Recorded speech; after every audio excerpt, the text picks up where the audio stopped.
Thank you, Sumi. I'm Meg Maker, and I am very happy to be here. Um, this is the 54th Let's Talk series. So we've had quite a run, started during lockdown. We're very, very happy to have Matt Walls join us today. Matt is a wine writer, author, speaker, consultant, and judge. And although he's multi-talented, he is regarded as a specialist in the Rhone. He's a contributing editor to Decanter, and he's a regional chair for the Rhone at the Decanter World Wine Awards. Matt has also written for Club Enologique, TimAtkin.com, Foodism, and I'm sure there are many others that I didn't jot down. He's been working a long time.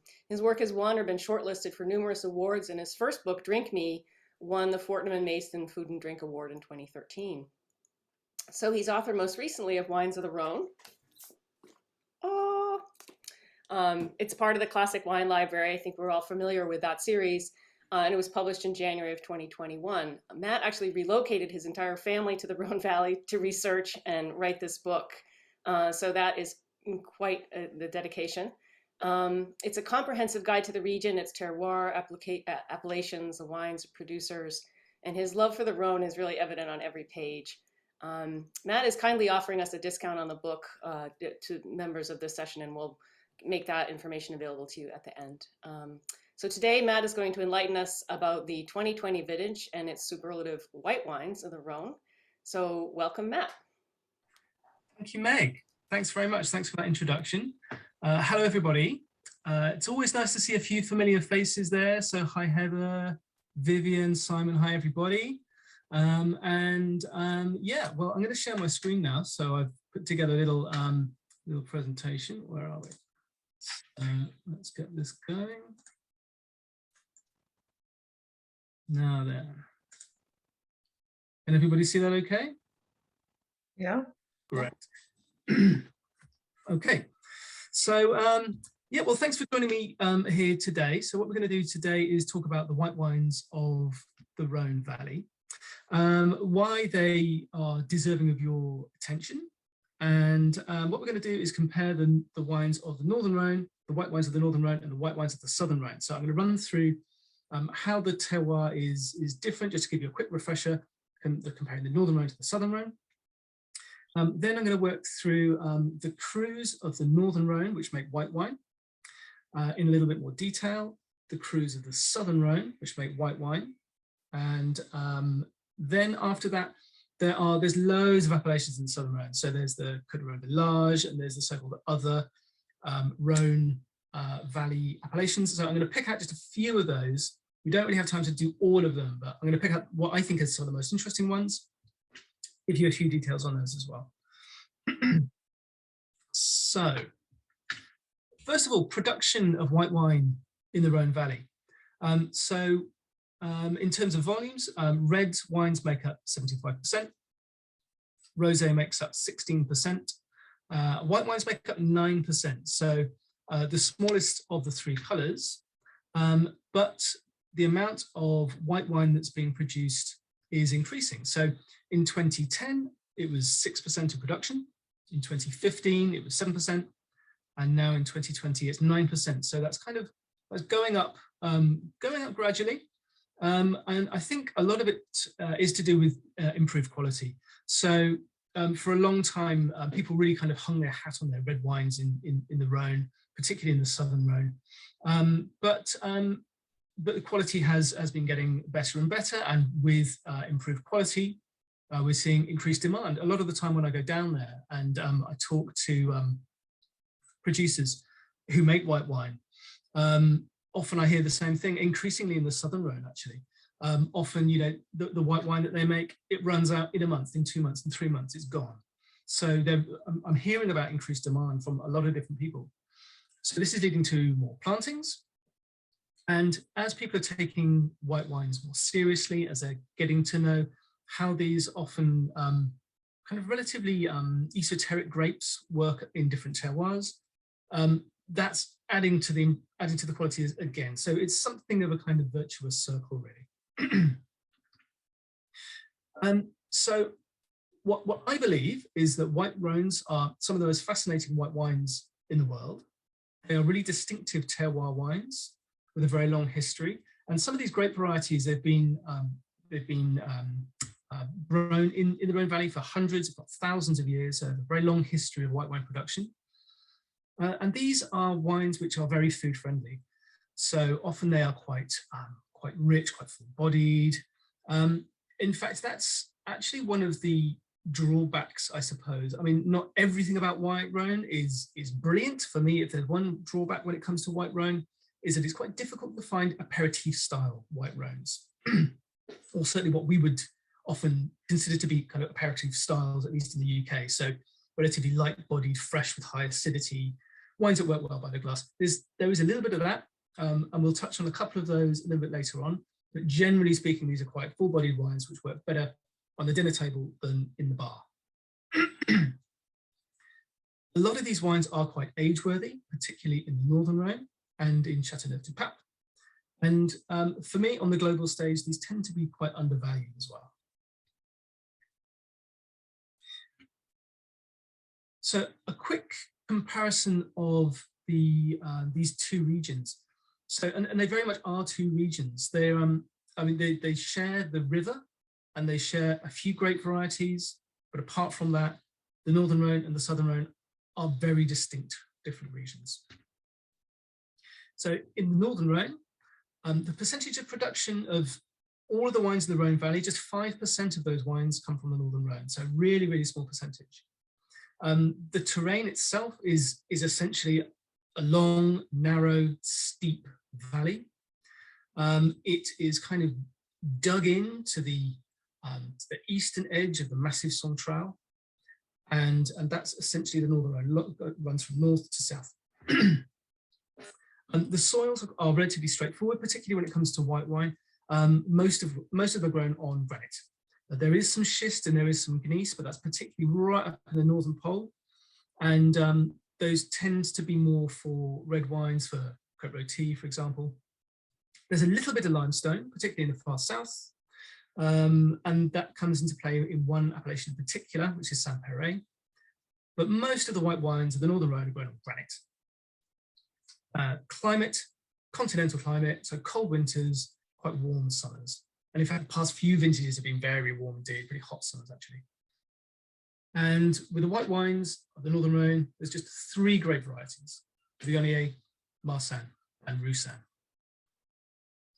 Now, to compare with the Southern Rhone, so the percentage of wine produced in the Rhone Valley is obviously 95% in the Southern Rhone, so the vast majority of wine in the Rhone comes from the Southern Rhone. And the terrain itself is completely different. So it's a very broad expanse of land. It's mostly flat, and it's actually further from west to east. It's a longer distance from west to east than it is north to south, if you take in all of the appellations of the Rhone. So it's a really, really big area. The soils are more diverse. The Northern Rhone is very easy to understand in terms of its soils. The south it's a bit of a dog's dinner. There's little bits of sand here, limestone here. There's kind of big banks of marl, like clay limestones. The sea has actually encroached into the Southern Rhone twice in kind of long geological history, leaving kind of big banks of sand, sandstone, which can be quite interesting for wine production. So more soil types, more diverse soil types. The climate is hotter and drier, so more of a Mediterranean climate in the Southern Rhone. So the winters are quite temperate, but the summers get very, very hot indeed. And it's also a bit windier in general in the Southern Rhone than the Northern Rhone. Many more grape varieties grown. So if we're talking just about AOC wines, there's 18 different white grape varieties in the south and Southern Rhone compared to the 3 in the Northern Rhone. So again, it's more complicated in terms of grape varieties as well as soils.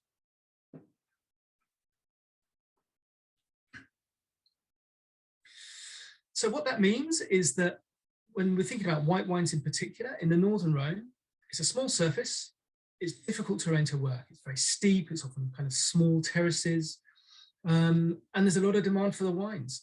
So the prices tend to be quite high. There are fewer soil types, and there's only 3 grape varieties. So stylistically, it's much tighter in the Northern Rhone than in the Southern Rhone. And if I'm to try and sum up what the style of Northern Rhone whites is, I would say these are rich wines, yet they have a certain tension. They're quite upright in character. And they are usually oaked. So whether it's old oak or new oak, they normally have some inversion oak. And some of the wines are aromatic. In the Southern Rhone, much larger area, flatter, easier to work, easier to mechanize. And lots of very small appellations that don't have like a big name like Condrieu, like Hermitage, like Châteauneuf. So there's a lot of more inexpensive wines to discover. Big variety of soils combined with a big variety of grape varieties means huge stylistic diversity compared to the Northern Rhone. But if I'm to try and generalize, nonetheless, I would say that these are generous, full-bodied, quite silky in texture, low acidity. And I don't mean that in a bad way. You know, I wrote a piece for Pix recently with Meg, and I compared the wines of the Rhone to the white wines of the Rhone to a pear. When you bite into a pear, it doesn't have high acidity, but it has a juiciness and a freshness and gorgeous flavor. Would this pear taste better if it had high acidity? No, it's a pear. It's meant to taste like that. It's delicious. So I don't think wines need to have high acidity to be good wines. And they tend to have fairly low acidity, particularly in the Southern Rhone and also in the Northern Rhone. And again, sometimes aromatic, not always. So let's look at the Northern Rhone now. So I've got a little map here to the right. Now, all of the 8 crus in the Northern Rhone make a little bit of white wine, apart from Côte Rôtie, even though they're allowed to use a little bit of Viognier in the blend. Obviously, all the wines are red. And Cornas. Cornas only makes red wines. But aside from that, all of the other appellations in the Northern Rhone make some white wine. Now, I mentioned before that the Rhone is very much 2 different regions. So it's the Southern Rhone and the Northern Rhone. But I would say the Northern Rhone also can be cut pretty much into 2 separate sub-regions, really. So there's the North Pole and the South Pole. So as you can see, I hope you can see my cursor here? So give me a nod, can you see it? Yeah, okay. So here we've got the Northern Rhone, which comprises of Côte Rôtie, Condrieu, and Châteaubriand. So Châteaubriand, as I'm sure you know, is just one estate, one 3.5 hectare estate, and it's really part of Condrieu, to be honest. So we have these wines at the northern end, and then the wines of the southern pole are particularly around Hermitage, around Creux Hermitage, Cornas Saint-Péray, down at the southern pole. Saint-Joseph, just to make things a bit awkward, because there's always something in wine which doesn't quite fit into all the boxes. Saint-Joseph actually goes all the way from Condrieu all the way down to Cornas. But anyway, let's look at the wines of the northern pole. They only grow Viognier in the North Pole. They don't grow Marsanne, they don't grow Roussanne. And in Condrieu and Châteaubriand, it's always 100% Viognier.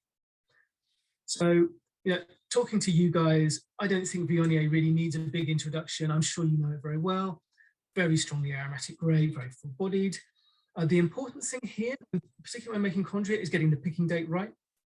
So, I was talking to Pierre-Jean Villard, and he was saying, when it comes to Viognier, picking Viognier, it's not yesterday, it's not tomorrow, it's today. You've got to get the day right even. You know, you don't have a big window which to pick. It's because the alcohols just really start climbing extremely quickly as the grapes ripen.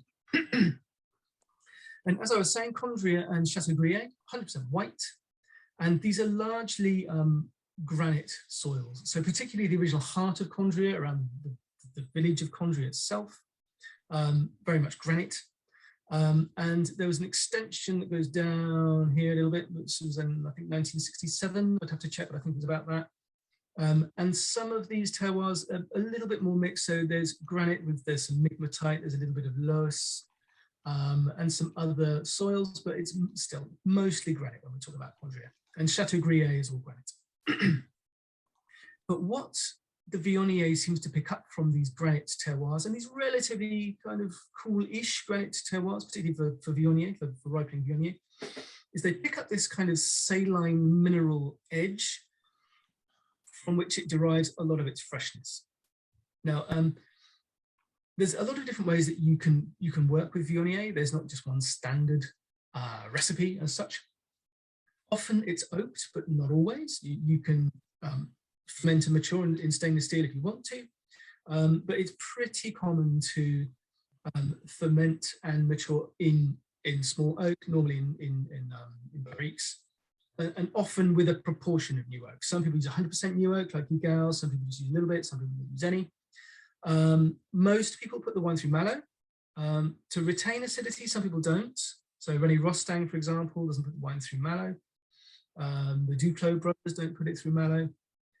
And you end up with a slightly different style, a little bit kind of leaner, a little bit more taut, perhaps not quite so rich, but sometimes with slightly elevated acidity, depending on the year. And it used to be common to do some batonnage as well. But increasingly, I think people are realizing that Viognier doesn't need to be bigger and fuller and fruitier, so less batonnage is often, the trend is towards less batonnage rather than more. The question about ageability is a common one. Can Condria age? The answer to that is yes, it definitely can, but it ages in quite an unusual way. So it starts out with all this extremely vibrant aromatic display that dies down a little bit as it ages, and then it kind of flips and quite suddenly changes into a more kind of gingerbread, honeyed kind of a style. And as long as it still has this kind of salinity where it's lost its freshness from aroma, if it can still take some freshness from the salinity, which doesn't die down, then I think the wines are still delicious and balanced. And there's a little bit of sweet Condria as well. Not very much these days, but can be delicious. So looking at the South Pole now, so Saint-Joseph, Saint-Péray, Creuse Hermitage, and Hermitage, they all grow Marsanne, Roussanne, or a blend of both. There's no Viognier down here. Nobody blends Viognier with Marsanne and or Roussanne in the Northern Rhone. Never happens. So Marsanne and Roussanne, pretty similar, great varieties, really. But I suppose if you were to try and pull them apart a little bit, Marsanne has more of a kind of stone fruit, mango, almond kind of a flavor profile.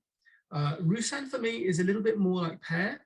And actually, it's often a bit like pear in texture. You know, like pear has a kind of slightly grainy texture on the tongue. I find that a little bit with Roussanne as well.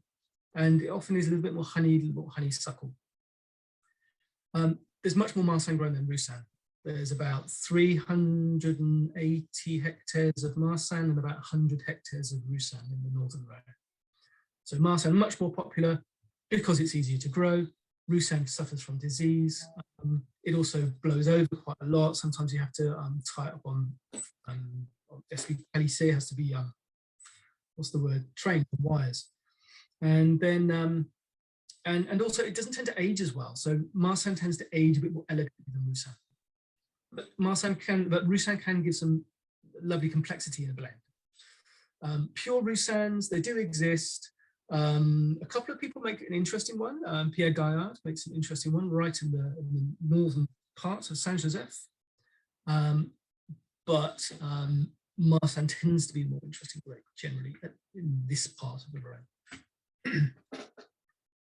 So just a few points of interest on each of these appellations. So Saint-Joseph, as I was saying earlier, it's about 50 kilometers from north to south. But if you get in the car in Cornas and you drive, you know, you're hitting the speed limit all the way up to Condria, it takes over an hour and you're still in Saint-Joseph. It's a massive appellation. So when it comes to Saint-Joseph, the question is where in Saint-Joseph? So the white wines of the southern part here, a little bit richer, a little bit rounder, tend to be a bit more interesting. And further north, a little bit cooler here, and they tend to be a little bit leaner. And there aren't so many which are quite so exciting. Not true with the reds, but I think that's probably true with the whites. Saint-Péray, 100% white appellation further south, and they only grow Marsanne and or Roussanne. So the interesting thing about Saint-Péray is that there's a bit of limestone here. So half the appellation is limestone, half is granite, there or thereabouts. Most producers will, if they have both terroirs, they tend to blend rather than kind of producing a limestone cuvee and a granite cuvee. You don't really see that. They tend to prefer to blend, but you get that kind of slightly more It's a different style of freshness with limestone and granite. It's a slightly more kind of, how do we say it? For me, it always reminds me of when you crack a stone and you see little glints of quartz in it. That's kind of the feeling I get on the tongue when I drink wines from limestone terroir. That's just a very personal feeling, I guess.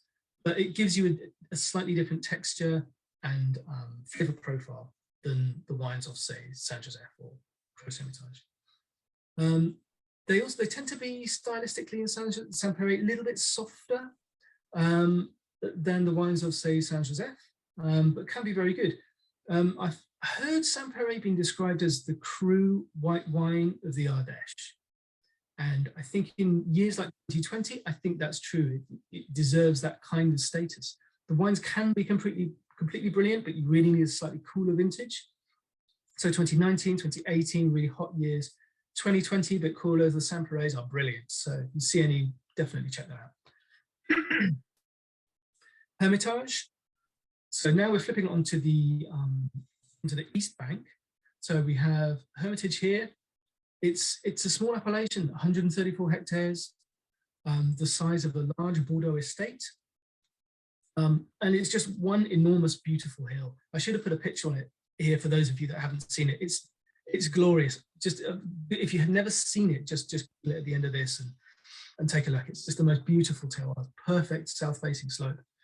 And a third of that production is white, which is quite a lot.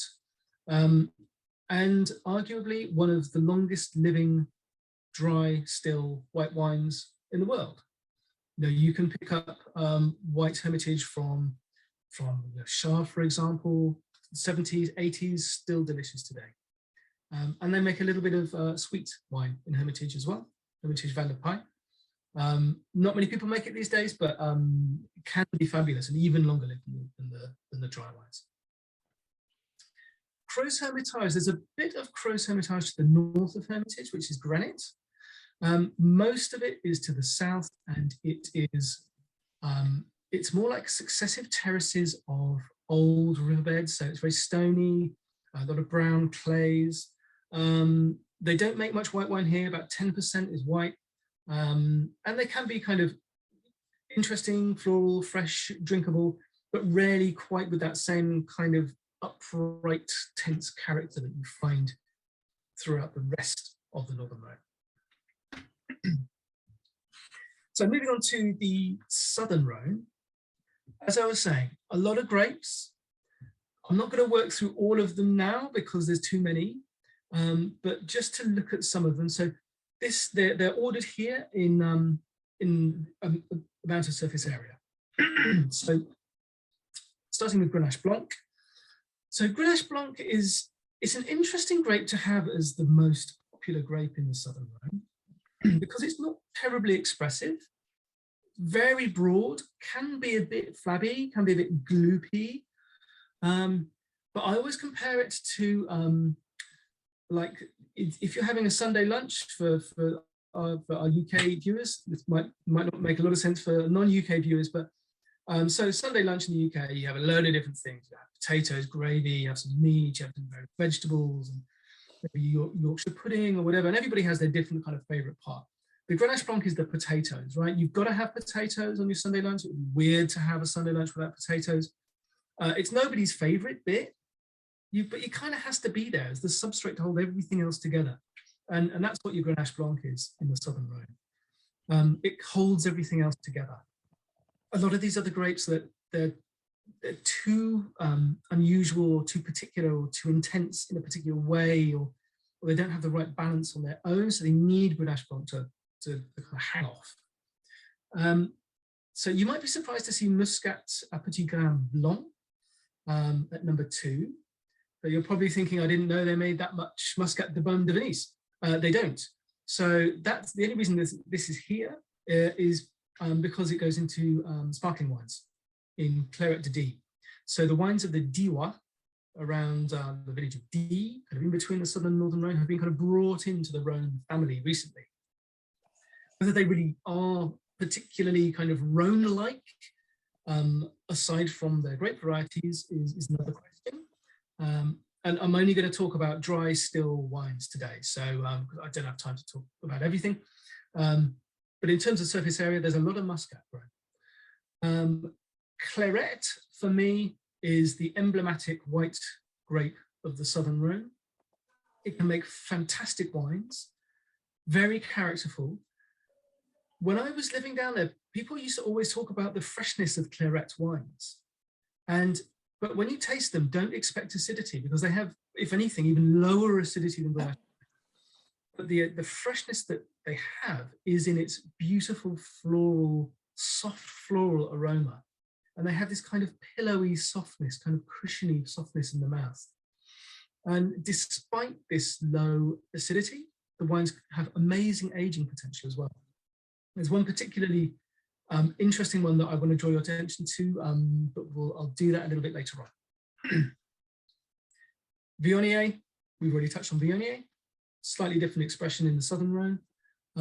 Rarely quite as elegant as in the Northern Rhone. Again, it's hotter down here, so the alcohols can be a little bit higher. The flavor profile tends to be a little bit more peachy, apricot. It doesn't really take on that kind of fennel, thyme, lemon verbena, citrus thing you find in the but can be very nice. Usually used, it's usually quite restricted. So often in the various crews like Vacuras, where they can use it, it'll be restricted to like 10% because it can be so dominating. Roussanne, again, we have covered that, but they grow a lot of it in the Southern Rhone, particularly in Châteauneuf-du-Pape. Slightly different expression again. It's a little bit more broad-shouldered, a little bit more intense, and down here it's often fermented in oak, often new oak. And the Roussanne down in the Southern Rhone can be brilliant, and in fact, I would say it's probably more interesting quality-wise in the Southern Rhone than the Northern Rhone. Although it originally comes from the Northern Rhone, I think it performs really well in the Southern Rhone. Uni Blanc, after that, mostly grown in Costières de Nîmes, Luberon, and there's a bit of kind of in Côte de Rhône. It's, you know, adds a kind of nice bit of fluidity to some wines, which can be a little bit too thick, perhaps. So that's what it offers. Not much else, not much in terms of aroma. So not the most interesting of grapes, but kind of can be helpful to kind of just slacken some wines, which can be a little bit too thick otherwise. Vermentino, again, only seen in a few appellations, particularly, again, it's Ventoux, Costières de Nîmes, Luberon in particular. So what I was saying earlier on about there being very few aperitif style wines in the Rhone, in Luberon, where they're growing lighter styles of Vermentino, they work really well in that way, because Vermentino gives you this citrusiness, this kind of satsumery citrusiness. It gives you a little bit of kind of grapefruit, and has a good kind of vibrant, kind of sappy acidity. So Vermentino is kind of interesting, increasingly interesting in the Rhone, particularly in the Luberon. Marsanne, about half as popular as Roussanne in the Southern Rhone. It's grown a little bit everywhere. No one really specializes in Marsanne in the Southern Rhone. It doesn't perform as well as in the Northern Rhone, but can, you know, add a bit of interest to the blend. Bourboulon, don't really see it anywhere else than in the Southern Rhone, but a really lovely variety.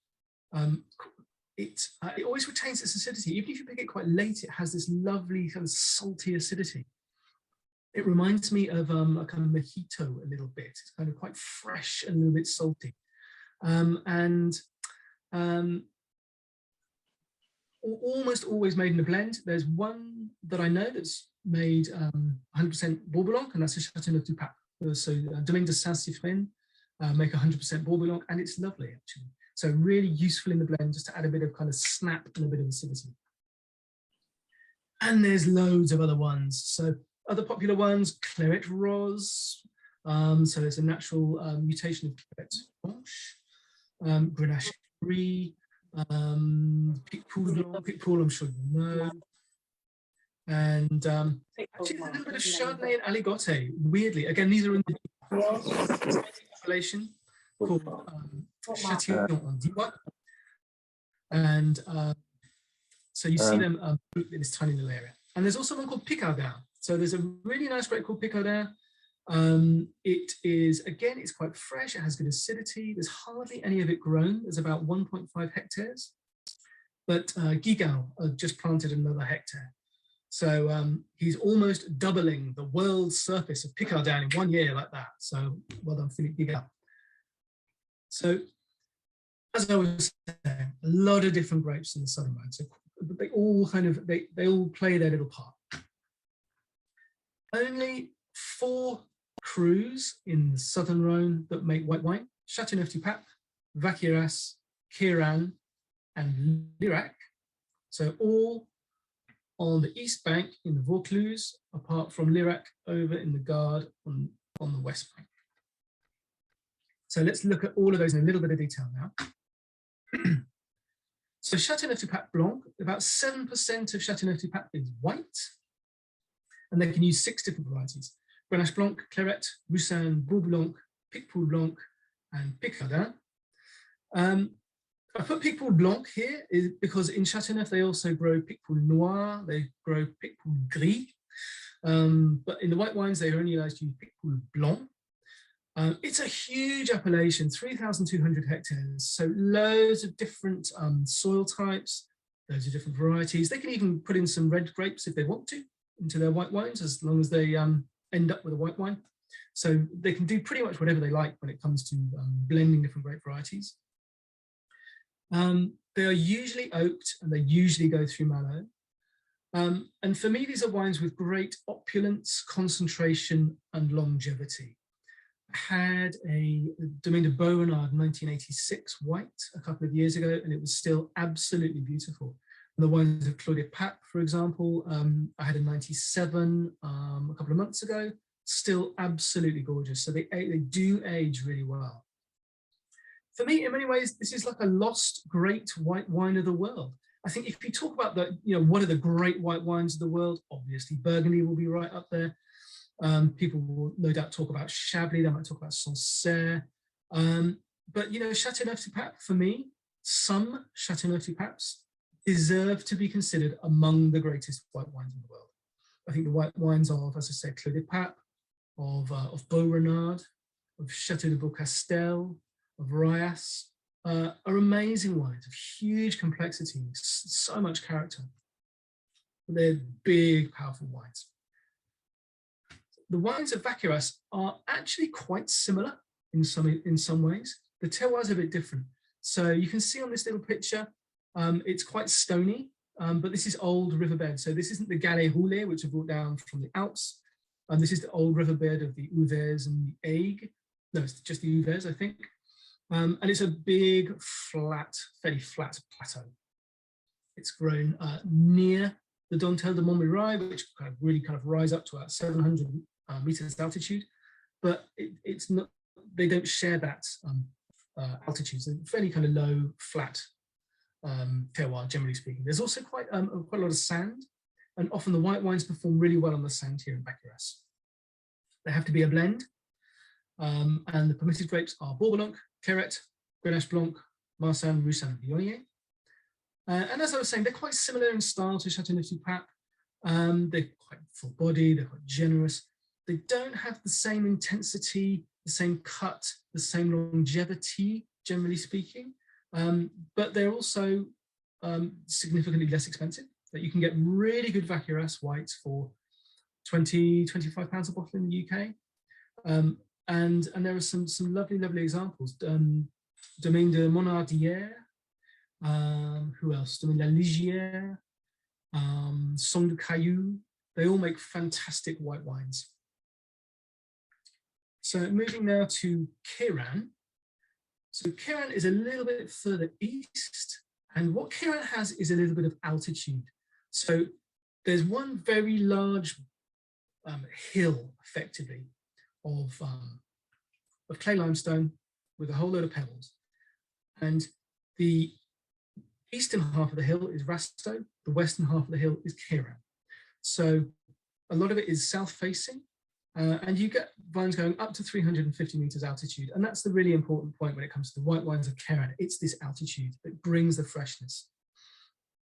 And it's also the clay. So even in hot years, there's water-retaining clay to help the grapes continue to ripen. Again, they've got to be a blend, mostly Claret, Grenache Blanc, and Roussanne. They're also permitted to use a little bit of Bourbon, Marsanne, Picpoul Blanc, or Viognier, but only up to 20% of those. Very fine, fresh, well balanced. For me, probably the finest balanced white wines of the Southern Rhone. In terms of producers, Oratoire Saint-Martin has until now made some of the best. They were bought recently, so we'll see if that continues. I hope it does. Domaine Allery makes fabulous white wines. And who else?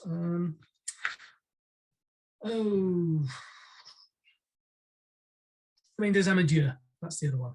So, but there's quite a few others that make white wines in Karen as well. So looking at Lirac now, so we're changing to the west bank of the Rhone. So it's a very mixed terroir. It's the same latitude as Châteauneuf-du-Pape, but it's on the other side of the river. But what they do have is quite a bit of sand. Now the picture you can see here is an old vine. It's an old claret vine, and it belongs to Domaine de Montfaucon. And he has a whole vineyard of these enormous, great big things. They look like sea creatures, like some kind of petrified octopus or something. They're absolutely enormous. It's hard to get the scale here. I should have stood behind it, but they're huge. And the clarets here can be really, really good. So sand is part of the key to the freshness of Lirac. So you get this fresh kind of, it's quite straight, kind of slim, tucked in style of white wines. And again, needs to be a blend. Bourbon, Claret, Grenache Blanc, Roussanne. And they can also use a little bit of Marsanne, Picpoul Blanc, Uni Blanc, and Viognier. So after the cruise of the Southern Rhone, there are other appellations. So we have the Côte de Rhone village. So there are 22 in total. Half of them are permitted to make white wine, and some of them make very, very little. Some of them don't make any white wine at all, even though they're allowed to. But some make a lot. So there's three that I wanted to focus on in particular today. So that's Laudun, which is just north of Lirac, and also Séguier and Sablé, which are very close to Gigondas on the other side of the river. So Laudun, again, they share quite a lot of this sandy terroir like Lirac, and it's effectively a tributary. It's called the Cave River, and it runs from west to east, and it creates this valley, basically. So there's some north-facing slopes, along with some kind of air currents which come in from the Cevennes Mountains. It's a slightly cooler terroir, so good for whites in that respect. Séguier and Sablé are right next door to each other. They share a boundary, and they're in the Dentelle de Montmirail. So there's limestone mountains in the Vaucluse. A little bit further north than Gigondas, and they have a slightly different character. So Sablé, again, it's sable in French, means sand, and there's these three very big outcrops of sand in Sablé. So very good for white wines, very fine, lighter style of white wine from Sablé. Séguier, next door, they have more land at altitude. So again, you're getting the freshness of altitude, some kind of more north and more west-facing slopes, so slightly cooler. And again, a lovely sense of freshness in the wines, in the white wines of Séguier. Okay, so what about AOC Côte de Rhone, just generic Côte de Rhone? I thought I ought to include it for the sake of completeness. What can I say? It's a big area. It's all this dark area that you can see in the center here. That's all Côte de Rhone. There are some very good single vineyard wines that don't happen to be in any other appellation. There are some very good wines which are blended across, a lot of different villages here, but it's too big to generalize. They tend to be everyday white Rhones. I don't think you can really say much more when it comes to a generic white Côte de Rhone. But the so-called other Rhône Valley appellations which surround the main growing area, there is some really interesting stuff there. So these used to be considered kind of poor cousins, I suppose, to to the Côte de Rhône, to the village, and to the cruise. But for me, they're not really like that. They're just they're Rhone-like in style, but they're just a little bit different. They all have their own character. Some of these appellations are huge, and some are tiny. They all create a little bit of white wine and have their own style. But there are two that I wanted to bring to your attention. So Luberon, so that's right down in the southeast, so the furthest southeast in the Southern Rhone. It's all within a natural park, so protected terroir, particularly beautiful. And as I was saying before, they grow a lot of Vermentino.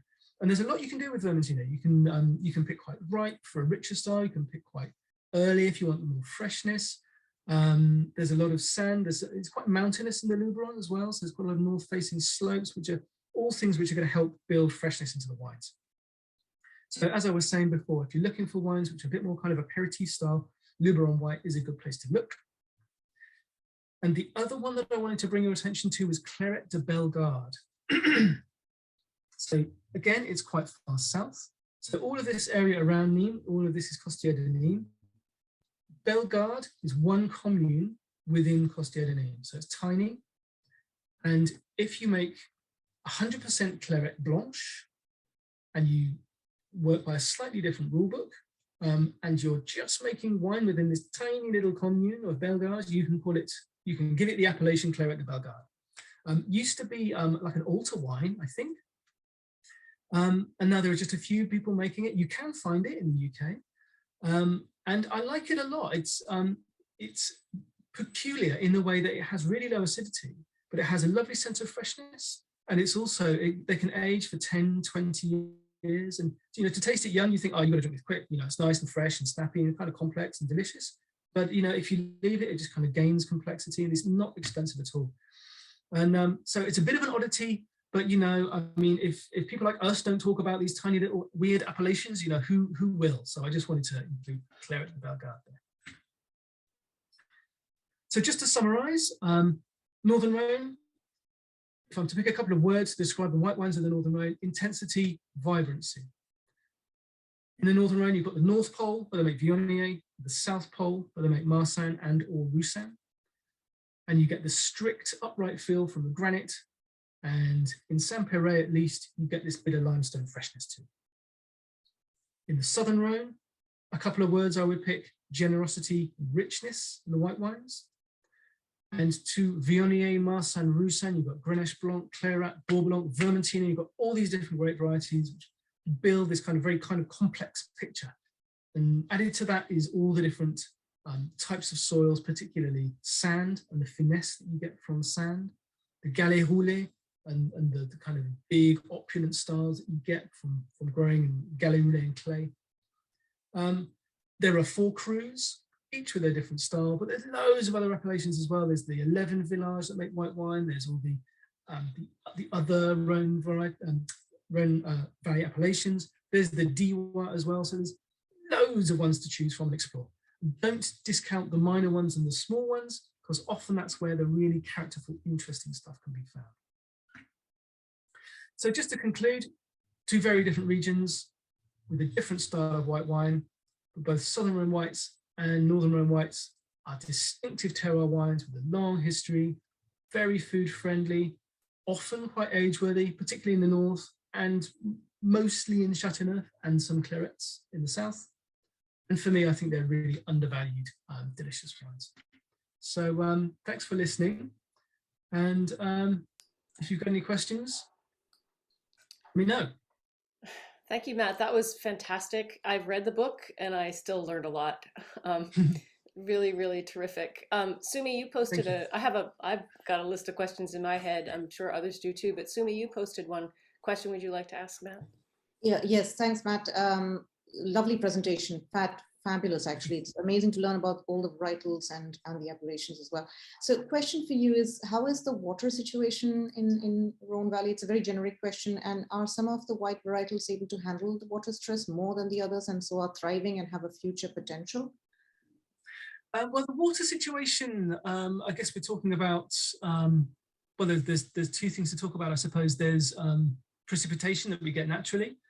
And the situation is, okay, so over the past 30 years or so, there have been some changes, as there have been in many wine regions across the world.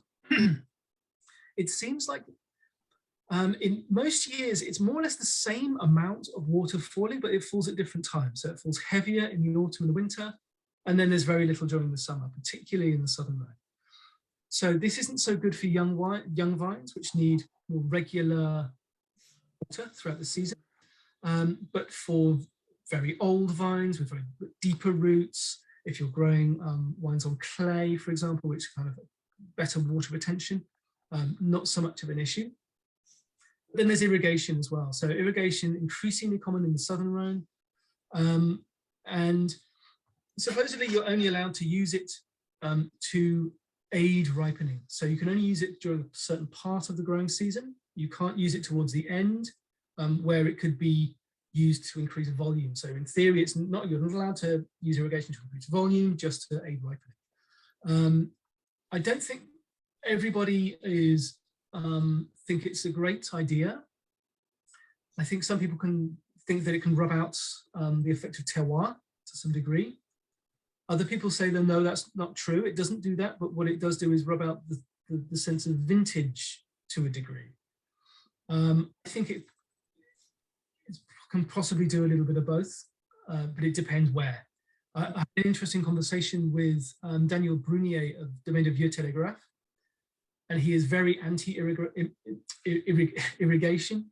And he was actually saying that in the same way that we get stickers you can put on bottles to say this is organic, you should be able to also get stickers to say there is no irrigation, because it's better for the planet and actually it's better for the terroir. He's very, very anti-irrigation.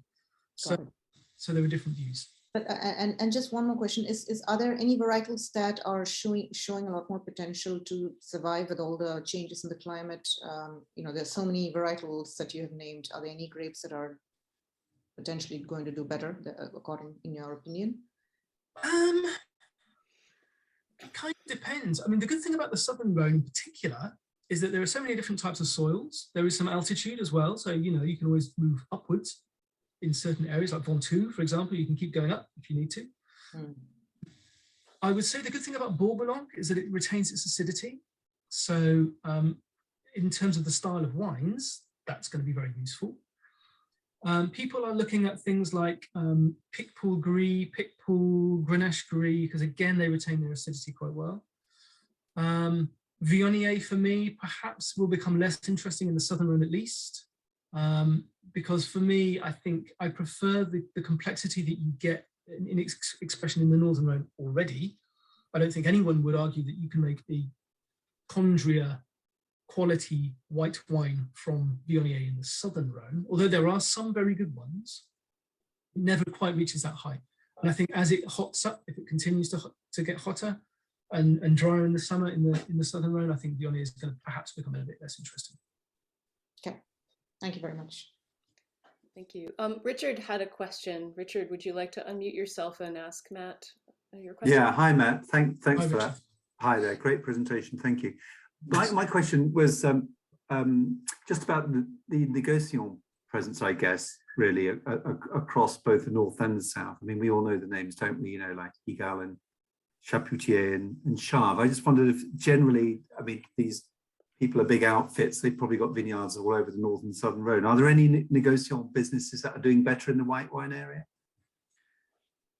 Specifically in white wine, I think if any of them do particularly well in white wine, I would say Chapoutier. He's been planting a lot in Saint-Péray, for example. His white hermitage wines have always been very well received and are really exceptional. And yeah, I've been seeing more white cuvées from Chapoutier. They started making a white Meissonier, Crozes Hermitage.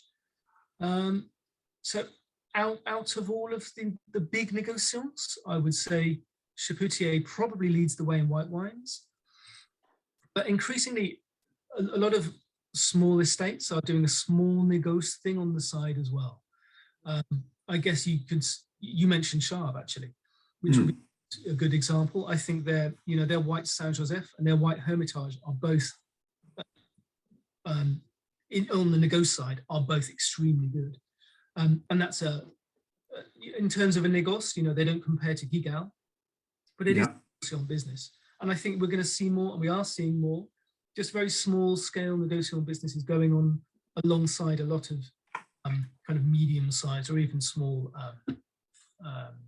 producers, small wineries. That's interesting. Yeah, thank you very much. Thank you, Richard. Great question. Simon Field, would you like to pose your question to Matt? Yeah, hi, Matt. That was great. Really enjoyed it. I had to run off for an urgent Paxton Whitfield cheese delivery in the middle. I may, and I had to go straight in the fridge, of course. I may have missed your comments on the whites in 2020. I haven't read James Lawther on it yet, but I gather, looking at the headlines, that he's a bit underwhelmed by Condra. What's your take on 2020? 2020, yeah. So I should have touched more on the 2020 vintage. So a few words on it now. 2020 for me, in the Northern Rhone and Southern Rhone, is a really great vintage for white wine. It has a great deal of freshness. It has freshness in the white wines and the red wines. But for me, it's the freshest vintage for white wines since 2014. I think a lot of recent years, 2018, 2017, I like the whites from 2017, but 2018 in particular, often quite flabby. I think 2020, a real return to a more classic style of white wine. Yeah, James didn't enjoy the Condrias from what I can hear. I did, personally speaking. I think it's a much better vintage than 17, than 15. 16 was okay, but I think this is better than 16. 2019 was different. They have huge kind of power and salt and extracts, and I really like that in 2019 Condrias. But this is a completely different style, much kind of more slimmer, fresher, more citrusy. Maybe they don't have the depth of 2019 Condria, but I think they have a lovely fluidity and freshness and drinkability. So I think it's a very good vintage in Condria 2020. Fantastic. Look forward to tasting them. Thanks. No worries. Thank you, Simon. Thank you, Matt. I think, Heather, your question is a good follow-on to Simon's question. You want to? Yes, with my shopping hat on, Matt, you mentioned buy 2020 Saint-Péray. Yeah. What else is on your buying list that we should be looking out for? Ooh, 2020 is in the Rhone.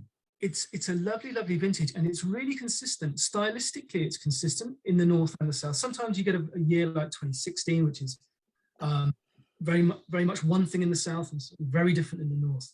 2020 is quite consistent throughout the whole of the region.